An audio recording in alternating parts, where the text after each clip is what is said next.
byose.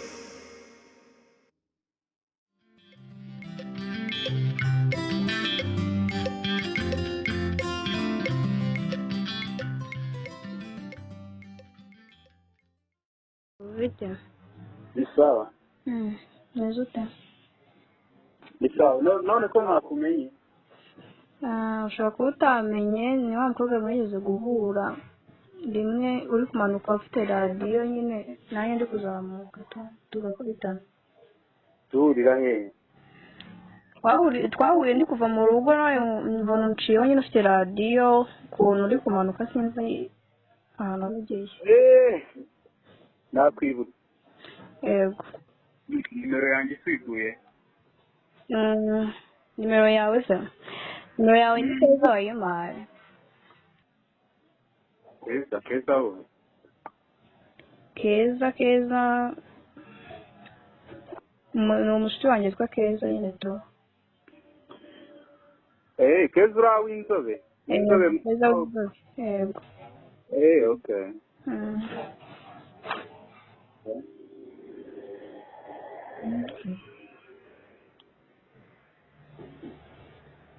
Hello? Yes, ndi kukumva. Amen, nyine ngiye banyita Fiona, wowe bakwita nde? Nje nitwa Pasi. Pasi, wow. Izina Nabirenze si ibisanzwe. nishimiye kumenya nawe. Yego. Okay. None se uraza kuvoma ku mugezi se?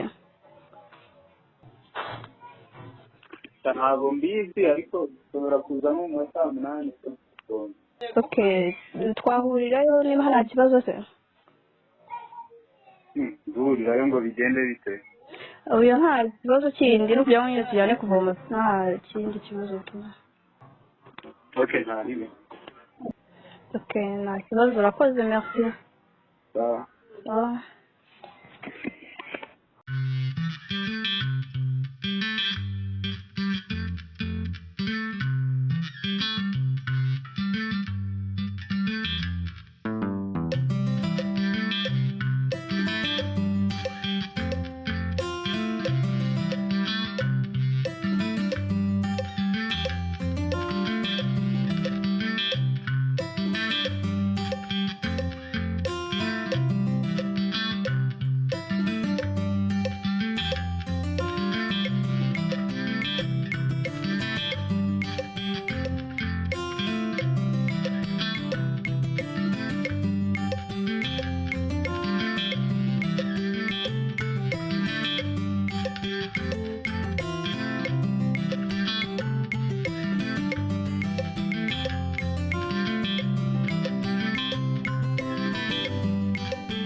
Kevin hano.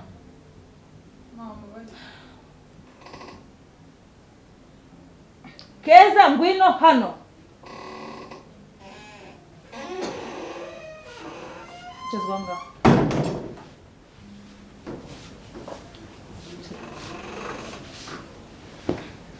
Kevin ndio bite. Mazi no gutumya ndi.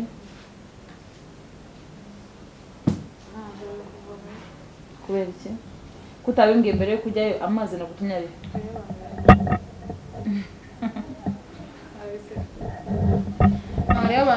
Amazi wagiye kuzana ari.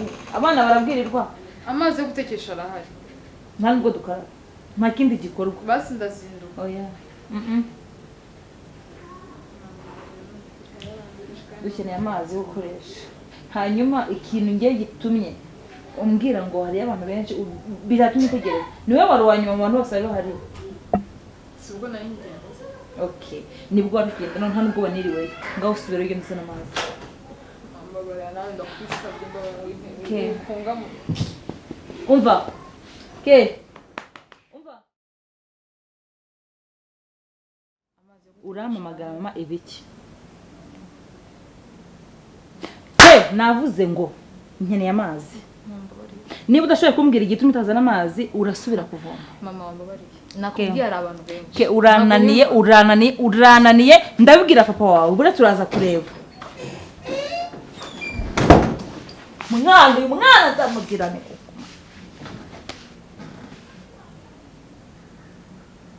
Ke urananiye. Ubuzima bw'iki gihe buragoye buraruhije. Hari uyu mugabo n'umuhungu we byo ni ibintu bindenzeho. Manu. Intebe iri hehe? Ndabona kagatemba nicayeho. Uyu mwana nawe ko mbona ameze nka mukuru we. None harimo aramwanduza. Imana yanduza umwana pe. Umva, wowe ko mbona ugiye kwitwara nka mukuru wawe. Aya ngo murabavandimwe. Ubundi abavandimwe bwanyu bushingiye kuki? Ubundi ari mu biki? Ari guteka igikoma. Igikoma ibintu byose ukora yabikoze. Abantu bo muzi ubusaba abikoze. Nose amaherezo ni ayahe? Simbizi. Umva bingeza aha Manu, bingeza aha pe. Mama nanjye sinzi cyo muza sinzi. Genda ujye kureba ko ibikoma byahiye. Mubwira guhunga. Kananjye nsigare mpamagara ndeko nareba ukuntu muvana mu buzima bwanjye. Umva bingeza aha maze kurambirwa pe. Reka muhamagare ibintu yambwiye nubwo byanteye ubwoba bwose reka ndeko yamfasha ko maze kurambirwa ibingibi nta maherezo yabyo. Hajye yitwa Ndera yampaye nimero yiwe ya mbere yari yarayihinduye Moyize Papa Fils maze nanditseho Papa Fils. Kamuhamagare ndebe ko byibura yamfasha niba koko afite icyizere cy'ibintu yakora. Uyu mwana amanite se yangiye yagiye he? Ariko simukadi yindi. Mwana azava i Kigali ave mu mujyi bamujyane mu cyaro bajye kumutoberayo bajya kumutoba mu mutwe. Uyu muzamu namusangaga ashaka iki?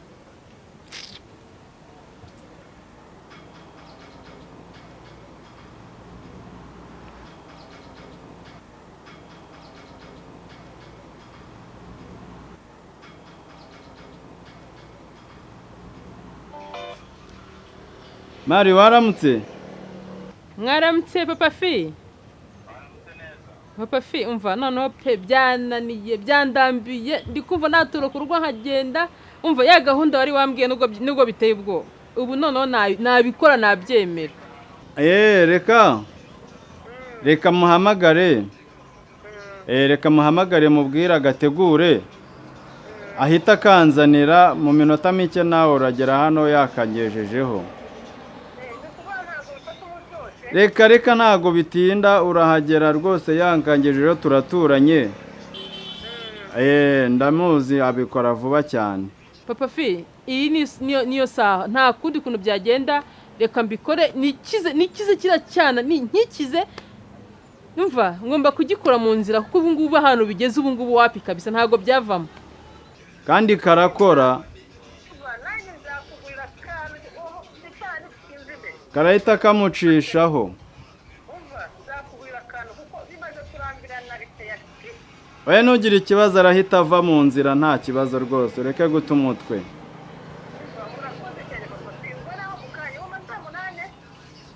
mu masaa 7 biraba byatunganye uhita uza ndaba nakazanye yego yego ke karamema ase ko nta kintu wambwiye kwa ya gahunda ako se nawe urashya ako marega mubwire ako dati ibuke ejo najya tuze dusohokane ako twazamukoreye agashya tukamujyana ku ndisera reba umuntu ukomanze komanze numvise akomanga cyangwa tugeze kumbe niba njya gukomanga ariko yongera gukomanga ariko nta nubwo wandirimbiye kandi yandi ndirimbo ntabanyije kuyimvira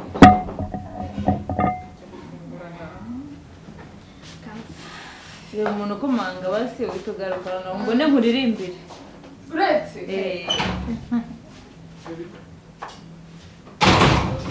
ke bigenze bite mwireye amakuru karibu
Keza amakuru nawe ase kumbwira nabi kumbwira nabi ndaguhamagara telefone yawe sinyibone hanyuma si yawe niyo mbona kiyewe ntuze gutu mwereke inshuro naguhamagaye muri telefone nanjye ndaguhamagara sinkubone hanyuma se ahubwo bimeze kare se wahoze he kare waje kuvoma nahoze mu rugo waje kuvoma ari kumwe nande Keza vuba cyane twari turi kumwe ntabwo mwaba mwiza kuvoma kuvoma se narindi kumwe nawe sorry tubureke hanyuma phone yawe yabaye iki telefone yanjye yisize ku murongo yari yashizemo ihora izimije ihora nta mubiri yawe burimo ahubwo ndaguhamagara bikanga ariko nawe uri kumbwira nabi mwereke ko mfitemo hano nguhamagara ubundi sawa uri kumwe nawe nkaba ari ubundi ukanyumva bande se bande ninde twari kumwe ko amaze kubagana ko ntawe sundi nimba kubwira bemera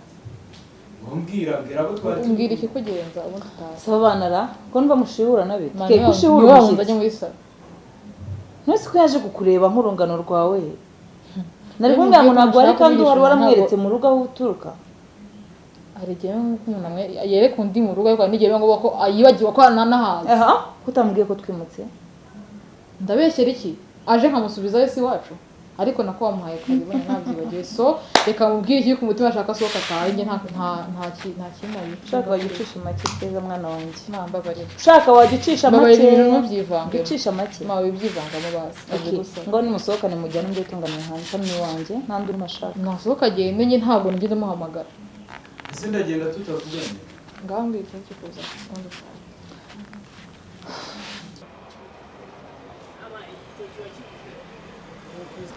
yewe abakira nabo abanjagaritse use bino bitoki byageze hano mu nzira gute koko yewe ibyo mu cyaro ntabwo biba byoroshye ntatari kweri mwiriwe papa fi mwiriwe Mari umva wapi kabisa kwihangana ndizera ko amasaha wamaye yagiye amasaha ahubwo naye nagutegereje nakubuza yaje kare byaciyemo namubwiye cyagiye nkimubwiye ako kanya yahise akazana Imana ishimwe reka nkubwire ndabona unaniwe rwose ndananiwe niriwe mpiga amafaranga nayabuze ahantu nyakuri yego kubw'amahirwe umugabo avuye mu kazi mbona arambitse ipantaro reka noneho ndabyimenyera nigera murebere noneho abakiriya bataza bagasanga hari ukuntu bimeze ndebera ahubwo nyeruka reka umugabo bataza guhindukira akambura reka nkaza sawa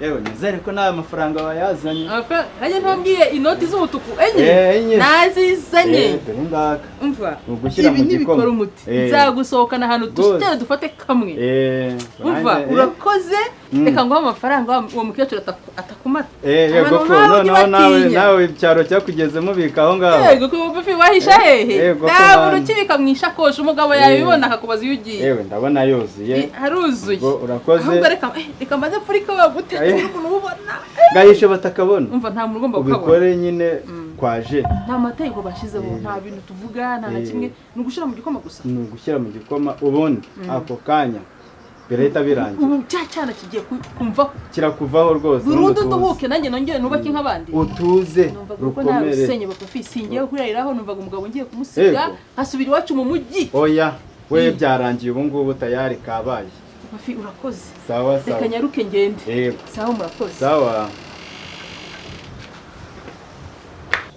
umuntu afashe kuri phone yanjye mama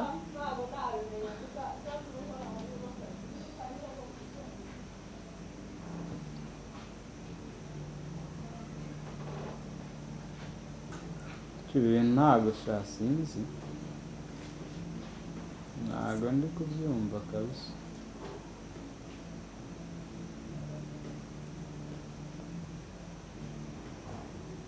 we tekereza neza hari umuntu wa blotse ino nimero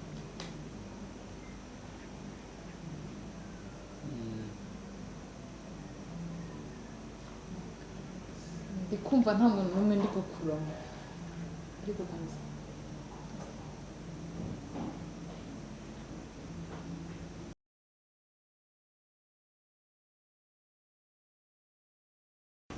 we ase kutari kumbwira sorry ariko ntabwo byashoboka hari umuntu wa blotse ino nimero ntabwo byashoboka none se muri phone yawe ndabrotse cyangwa nimirangiriye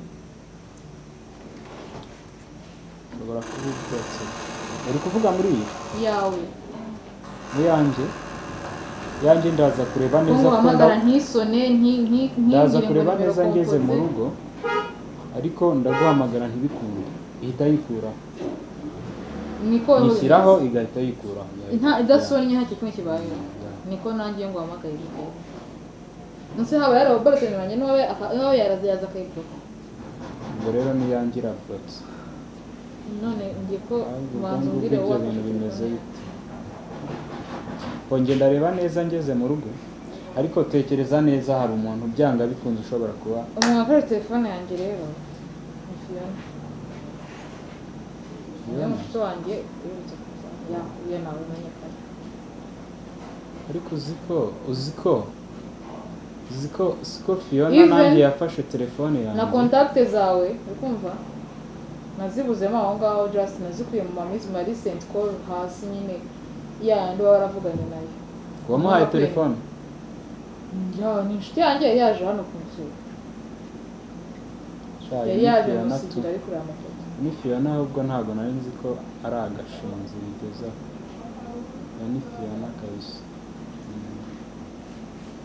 guki so njye ndi kubona ahubwo wanzizaga ubusa ahubwo ikibazo gishobora kuba ari Fiona okay kureba ingana iki ahubwo ikintu nta kure ntaho twe twahuriye ku mugezi sinzi ariko ni ku mugezi twahuriye tu nta nubwo muzi bigiye kure twahuriye ku mugezi bisanzwe yafashe telefone yanjye ahubwo uze kumuvugisha bisa naho uri kumwinjirira wumve bishobora kuba hari n'ikibazo ubwo sumvaga bayabikoze yabimbwiye nawe njye ndumva twapfaga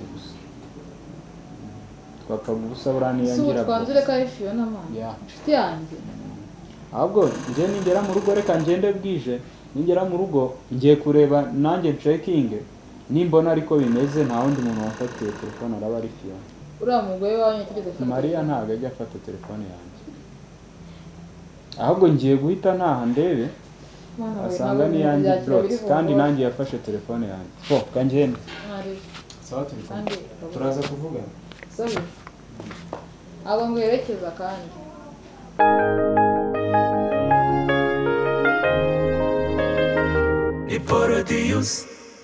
niba ushaka gukoresha umusatsi wawe ndetse n'ibindi bitandukanye gana Spring Hair Salon dukorera mu karere ka Kicukiro umurenge wa Masaka hagati ya Spiderman no kuri Rariga ukeneye ibindi bisobanuro waduhamagara kuri nimero ikurikira 0783 374 602 Spring Hair Salon jyanye na viziyo.